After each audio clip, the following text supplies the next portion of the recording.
Okay, several alterations have been made in terms of our synopsis, and the following is our final synopsis and our updated synopsis.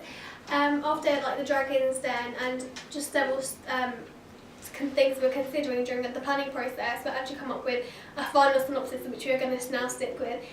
Previously, our main idea for our film was something along the lines of cyberbullying, which is obviously consists of social media, which is a big aspect of social realism. However, we've now changed it to be sort of financial difficulties in the household, so like family issues, which is also very popular amongst teenagers, for instance. So you always find the teenager sort of struggling and finding it difficult to cope with the family life, and that is what we're showing through our short film. So we're going to have the individuals, so the protagonists, constantly sort of overhearing arguments between the mum and dad, and they're basically very stressed out. There's not that family bond. Family's falling apart because of the lack of money.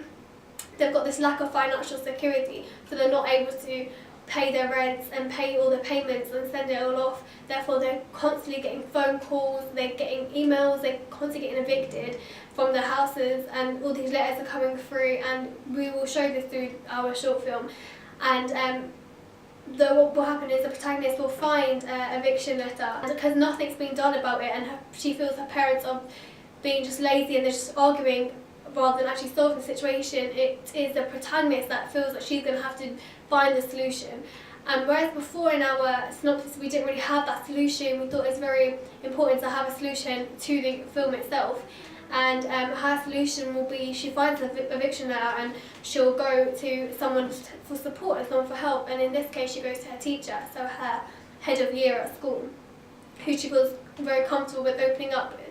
And she doesn't do this often, so when she did, she received that help. You can sort of see her emotions and stuff through her blog, which is sort of, we've kept that same concept from our original planning of synopsis. So we're going to have her still writing on her blog where she expresses her emotions and stuff, because blog is a social networking site, and that is very common among social realism films to have that social media. So yeah, we're going to have her constantly on her blog. As for settings and stuff, the first couple scenes where it's going to be based in the house of the protagonist, we've chosen to use a very simplistic house, and that we will basically make look more lower class using different types of props. So for example, we're going to have loads of bin bags in the hallway, bottles, loads of food, fast food leaflets, and we're going to make sure we are able to enhance this normal house to become something which is much more lower class, just so it is more identifiable to the audience as being a lower class household.